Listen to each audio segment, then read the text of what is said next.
નમસ્કાર વિદ્યાર્થી મિત્રો, કેમ છો બધા? મજામાં ને? અને સરસ રીતે એક્ઝામ આપી હશે તમે બધાએ. ઓકે, તો વિદ્યાર્થી મિત્રો, આપણે એક્ઝામ આપ્યા બાદ વળી પાછું આપણે આગળ ભણવાનું શરૂ કરીએ. તો આજે આપણે વિવિધ વનસ્પતિઓની જાણકારી મેળવવાના છીએ. તો તમારા જે પાઠ 7 છે, આજે આપણે તેનો અભ્યાસ કરીશું. વિવિધ વનસ્પતિઓ, જેનો આકાર, જેના પર્ણ, એના વિશે આપણે આજે માહિતી મેળવવાના છીએ. તો ચાલો વિદ્યાર્થી મિત્રો, આજે આપણે અભ્યાસ કરીએ. વિજ્ઞાનની અંદર પ્રકરણ 7 વનસ્પતિની જાણકારી મેળવીએ. એકદમ સરસ મજાનો આપણી સાથે જોડાયેલો આ પ્રકરણ છે. તો તમને બધાને ભણવાની ખૂબ જ મજા પડશે. તો ચાલો વિદ્યાર્થી મિત્રો, તૈયાર છો ને બધા? બાળકો, તો તમે બધા તમારા પાઠ્યપુસ્તકની અંદર પેજ નંબર 52 ઉપર જોશો તો પ્રકરણ 7 વનસ્પતિની જાણકારી મેળવીએ. તો એનામાં આપણને વાત કરી છે કે બહાર જઈને તમારી આસપાસની વનસ્પતિને તમે જોશો તો કેટલીક વનસ્પતિ નાની હોય છે, કેટલીક વનસ્પતિ આપણી સાઈઝની હોય છે અને કેટલીક તો એકદમ ઘટાદાર વૃક્ષ જેટલી હોય છે લંબાઈમાં. અને દરેક વનસ્પતિ પોતાની ઊંચાઈ પ્રમાણે અલગ અલગ ફૂલ, પાંદડા ધરાવે છે. ઘણી વખત તેના જે ફૂલ હોય છે તો કેટલીક વનસ્પતિઓના લાલ ફૂલ હોય છે, તો કેટલીકના ઝીણા વાદળી રંગના ફૂલો હોય છે. આપણે આપણા ઘરની આસપાસ, શાળાના મેદાનમાં, શાળાએ જતા રસ્તા પર, બાગ અને બગીચામાં વિવિધ પ્રકારની વનસ્પતિઓને જોઈએ છીએ, ખરું ને? તો આપણે ચિત્રની અંદર પણ જોઈ શકીએ છીએ કે કેટલીક વનસ્પતિ છે એના જે ફૂલો હોય છે એ લાલ રંગના હોય છે, તો કેટલીક વનસ્પતિઓના ફૂલ એકદમ વાદળી રંગના હોય છે. ઘણીના તો આમ કેટલીક વનસ્પતિ જે સાઈઝમાં નાની મોટી હોય છે તો એના જે ફૂલ હોય છે એના રંગોમાં પણ આપણે વિવિધતા જોઈએ છીએ. તો આવી રીતના ઘણા ફૂલો આપણે ગુલાબ છે, પછી કરણ છે તો પીળા રંગનું હોય છે. આવી રીતના જે વનસ્પતિની અંદર એની સાઈઝમાં, એની લંબાઈમાં વિવિધતા જોવા મળે છે, તેમ વિવિધ પ્રકારની જે છોડ હોય છે એના ફૂલના રંગની અંદર પણ આપણે વિવિધતા જોતા હોઈએ છીએ. તો બાળકો, કોઈ પણ વનસ્પતિની લંબાઈની ઉપરથી એના કેટલાક વિભાગો પડે છે. તો આપણી સમક્ષ આ ચિત્રની અંદર આપણે જોશું કે જે આ છે છોડ એકદમ નાનું છે, એટલે આ વનસ્પતિનું સૌથી નાનું સ્વરૂપ છે. તો આને આપણે છોડ કહીશું. હવે આનાથી થોડુંક મોટું, જેમ કે લીંબુનું ઝાડ હોય, અથવા તો તમે કોઈ ગુલમોહરનું ઝાડ જોયું હોય, બહુ ઊંચાઈ ઉપર ન હોય એવું, તો એને આપણે ક્ષુપ કહીશું. અને ત્રીજું કે જે સૌથી વધારે ઘટાદાર હોય છે. આપણે ચિત્રમાં જોઈ શકીએ છીએ કે કેરીનું જે ઝાડ છે આંબાનું, એ એકદમ મોટું ઘટાદાર હોય. આની સાથે વડ હોય, પછી પીપળો હોય, તો લીમડો હોય. આ બધા ઘટાદાર વૃક્ષો છે. અને આ જે નાનું નાનું અમુક સમય પછી જે બળી જાય છે સૂર્યપ્રકાશના તાપના કારણે, આ બધું એમને ઉગી નીકળેલું ઘાસ કહેવાય છે. તો આમ તો મુખ્યત્વે વનસ્પતિના 3 વિભાગો પડે છે. એક તો છોડ, પછી ક્ષુપ અને લાસ્ટમાં ઝાડ અથવા તો વૃક્ષ. હવે આપણે આગળ વધીએ તો તમે ચિત્રની અંદર જોઈ શકશો કે એક નાનકડું છોડ છે, એના અલગ અલગ વિભાગો આપણને મૂકવામાં આવ્યા છે. તો આપણે અહીંયા જોઈએ કે એક જે છોડ છે એનું સૌથી નીચેનો જે ભાગ છે, આપણને કોઈ પૂછે કે ચલો વનસ્પતિના અલગ અલગ વિભાગો જણાવો, અથવા તો એના જે શરીરના અંગો, જે માણસને હાથ હોય છે, માથું હોય છે, પગ હોય છે, વનસ્પતિ પણ પોતાના કેટલાક અંગો ધરાવે છે. તો આપણે અહીંયા સૌથી જમીનના નીચેનો ભાગ, એટલે કે પહેલા અહીંયા તમને મૂળ બતાવ્યું છે, એ આપણે સીધું છોડની અંદર જોઈ શકતા નથી, પણ એ જ્યારે જમીનની અંદર ઉગેલો હોય છે ત્યારે એના નીચે જે આવા રેસા જેવો ભાગ હોય એને મૂળ કહે છે. હવે મૂળ પછી આપણે આ બાજુથી જોઈએ તો આ જે એની સ્ટીક છે, આ જે ડાળીઓ છે, તો આ ડાળીઓનો વિભાગ છે. ત્યારબાદ હવે આ એનું જે આખું કરોડરજ્જુ જેવું ભાગ છે એને પ્રકાંડ કહેવામાં આવે છે. અને અલગ અલગ એના લીવ્સ એટલે કે પર્ણ, તો આ પણ એના અભિન્ન અંગો છે. અને સૌથી ઉપર આપણને અહીંયા લાલ રંગનું બતાવવામાં આવ્યું છે, એરો બનાવીને, આ પુષ્પ. તો આ કોઈ પણ વનસ્પતિ અથવા તો છોડના જે વિવિધ એના અંગો તરીકે, અથવા તો વિવિધ એના ભાગો, અભિન્ન અંગો કહેવાય છે. જેમ દરેક વ્યક્તિના શરીરના અંગો જરૂરી હોય, આપણે હાથ છે તો શેના માટે છે? તો આપણે વિવિધ પ્રકારનું કામ કરી શકીએ, લખી શકીએ, રમતો રમી શકીએ. એવી રીતના આ વનસ્પતિના જે દરેક અંગો છે એનું પણ પોતાનું જરૂરી કાર્ય છે. તો ચાલો આપણે એને થોડુંક સમજીએ.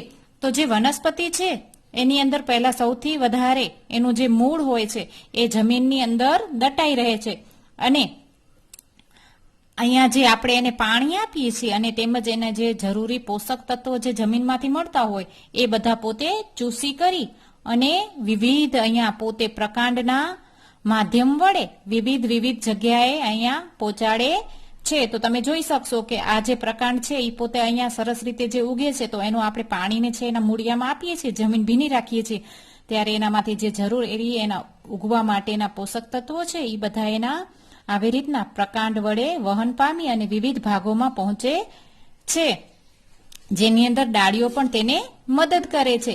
અને પર્ણ પણ એટલું જ જરૂરી છે, કારણ કે પર્ણ છે એ કોઈ પણ વનસ્પતિને ઉગવા માટે એના ખોરાક માટે પર્ણ છે એ વનસ્પતિનું રસોડું કહેવાય છે. વનસ્પતિ છે એ સૂર્યપ્રકાશ, કાર્બન ડાયોક્સાઇડની હાજરીમાં જે અહીંયા હરિતદ્રવ્ય ઉત્પન્ન કરે છે અને પોતે જીવિત રહે છે. ત્યારબાદ સૌથી ઉપર આપણે પુષ્પ, જ્યારે એનામાંથી કોઈ પણ આપણે પુષ્પ છે તો એનું પણ પોતાનું એક આગવું મહત્વ છે.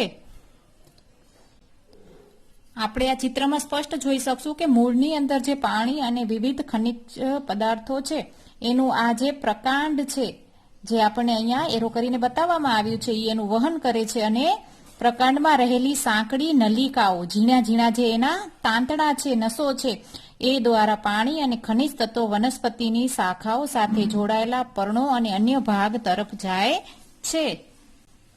અને આપણે કોઈ પણ રોપાનું જ્યારે વાવેતર કરતા હોઈએ છીએ ત્યારે એની અંદર મૂળ હોવા ખૂબ જ જરૂરી છે. આપણે જો મૂળ વગરની વનસ્પતિ આપણા ઘરે કુંડામાં કે જમીનમાં વાવીશું તો એ ખાસ ઉગતી નથી. એટલે એ પોતે સરસ રીતે જમીન સાથે જકડીને આનું જીવન આપે છે. એટલે એના મૂળ છે એને પકડી રાખવા માટે, જકડી રાખવા માટે ખૂબ જ જરૂરી છે. આપણે અગાઉ વાત કરી એવી રીતના કે દરેક વનસ્પતિ છે એના પર્ણો છે એ સૌથી જરૂરી એનું અંગ છે, કારણ કે આ વનસ્પતિના જે પર્ણો છે એ સૂર્યપ્રકાશ સાથે જોડાય અને હરિત દ્રવ્ય ઉત્પન્ન કરે છે અને પોતાનો ખોરાક બનાવે છે.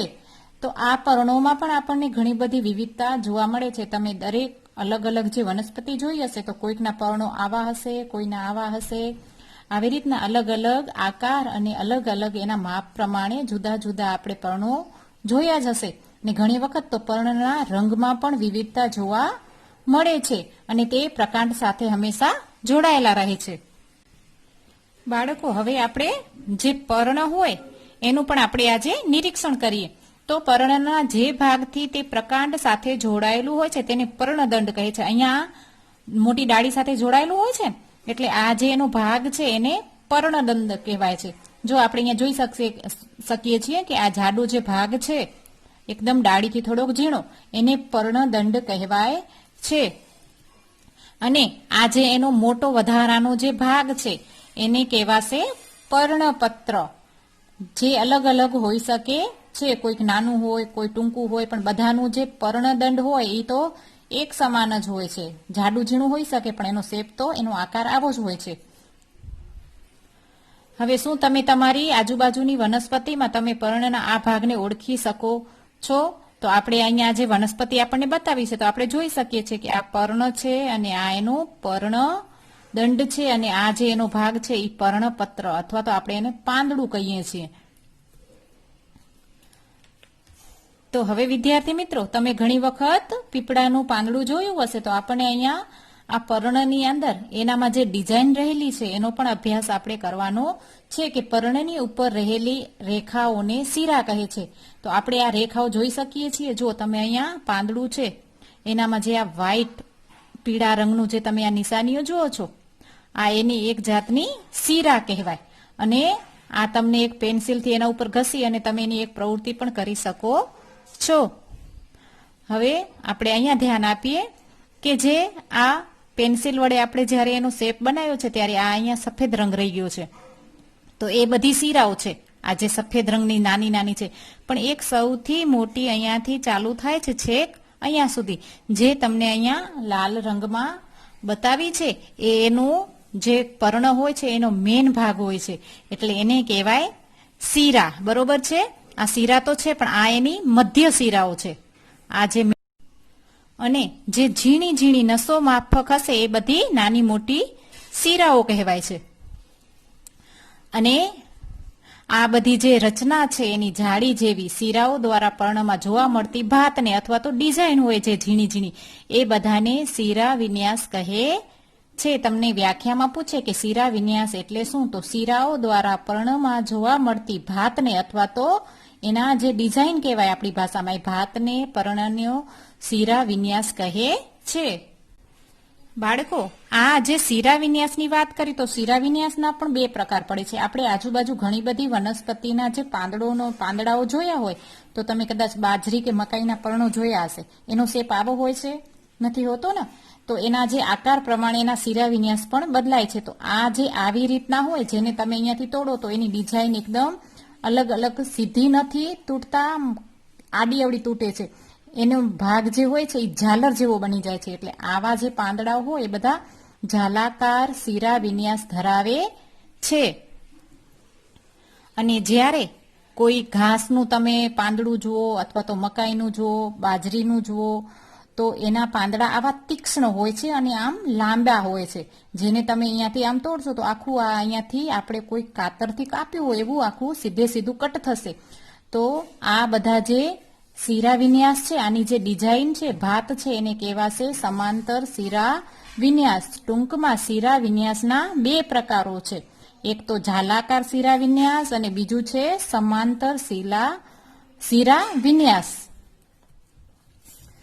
તો હવે આપણે એના જે પાંદડાઓનું આપણે ટૂંકમાં અહીંયા સમજૂતી મેળવીએ તો તમને અહીંયા અલગ અલગ પર્ણો બતાવવામાં આવ્યા છે ને? જો આની સાઈઝ અલગ છે, આની અલગ છે, પણ આ બધાનો જે આકાર છે એ સાઈડમાં જે મોટા સાઈઝના પાંદડા હોય વધારે ઘોડ ટાઈપના અથવા લંબઘોડ ટાઈપના એ બધા પાંદડાઓ છે એ ઝાલાકાર શીરા વિન્યાસ ધરાવે છે.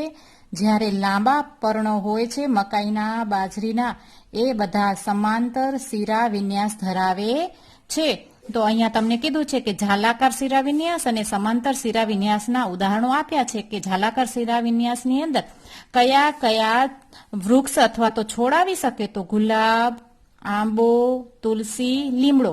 આ તમે આના પર્ણો જોશો તો આ બધા ઝાલાકાર શીરા વિન્યાસ ધરાવે છે. જ્યારે બાજરો, ઘાસ, ઘઉં, તાડ, નારિયેળી, આ બધા મકાઈ જેવા જે એના પર્ણો હોય છે એ બધા સમાંતર સીધે સીધા આપણે કીધું ને કાતરની જેમ એ કટ થઈ જાય એવો એ શીરા વિન્યાસ એટલે કે એની ડિઝાઇન ધરાવે છે. આપણે જોયું કે વનસ્પતિનો જે પર્ણ ભાગ છે એ ખૂબ જ જરૂરી એક ભાગ છે જેનામાં વનસ્પતિ ખોરાક બનાવે છે. તો આપણે એને સમજીએ કે CO2 અને ઓક્સિજનની મદદથી આ પાંદડા છે સૂર્યપ્રકાશ મેળવી અને વિવિધ પ્રકારના એના જે ખનિજ તત્વોની મદદથી ખોરાક બનાવે છે, બરોબર ને? હવે આ જ્યારે કોઈ પણ વનસ્પતિ છે એ પર્ણો વડે ઉત્સર્જન પણ કરતી હોય છે, જેમ પોતે પોતાનો ખોરાક બનાવેલો જે એના પાચક રસો જે હોય છે એ બધા વિવિધ ભાગોમાં પહોંચાડે છે. જો તમને અહીંયા બતાવ્યું છે કે સૂર્યપ્રકાશની હાજરીમાં તેના લીલા રંગનો દ્રવ્યને લીધે તે પોતાનો ખોરાક બનાવે છે. અને હવે આપણે અહીંયા એક પ્રવૃત્તિ આપી છે કે કોઈ પણ પાંદડા ઉપર તમે કોથળી બાંધશો તો એનામાંથી તમને થોડાક ટાઈમ પછી કેટલાક ભેજના ટીમ્પા જોવા મળે છે. સીધું અને સરળ એક ઉદાહરણ આપું તો આપણા મમ્મી જે લીલા ધાણા લે છે અને કોઈ પણ કોથળીની અંદર સીધે સીધા પેક કરે છે, જો બીજા દિવસે એ ધાણા ઉપયોગમાં લેવા માટે કોથળી ખોલશે તો એનામાંથી ઘણા બધા પાણીના ટીમ્પા આપણને જોવા મળે છે. તો એ શું છે? તો આ જે કોઈ પણ વનસ્પતિ છે એ એનામાં રહેલો બાષ્પોત્સર્જન છે એ પર્ણની મારફતે બહાર કાઢે છે. હવે લાસ્ટમાં આપણે થોડુંક જોઈ લઈએ કે કોઈ પણ આપણે જ્યારે છોડને પાણી પીવડાવીએ તો આપણે એને છોડની સાઈઝ પ્રમાણે પાણી પીવડાવવું ખૂબ જરૂરી છે. નાના છોડને આપણે બાલડીઓ ભરીને ઉપરથી રેડીએ તો એને મોટું નુકસાન થાય છે. તો અહીંયા જો બૂજો અને પહેલી કેવી રીતના પાણી આપી રહ્યા છે, તો આ છેક ઉપરથી અને આ છેક નીચેથી. તો આ બેમાંથી આપણને પૂછ્યું છે કે યોગ્ય રીત કઈ છે? તો જે પહેલી પાણી પીવડાવે છે ધીમેથી અને એના મૂળ ઉપર ધીમે રહીને, આ એની યોગ્ય રીત છે. તો બાળ મિત્રો, હવે આના પછીના જે કેટલાક નવા મુદ્દા છે એ આપણે નવા વિડીયોની અંદર ભણીશું. ત્યાં સુધી આપ સૌ મને રજા આપશો. આવજો બધા.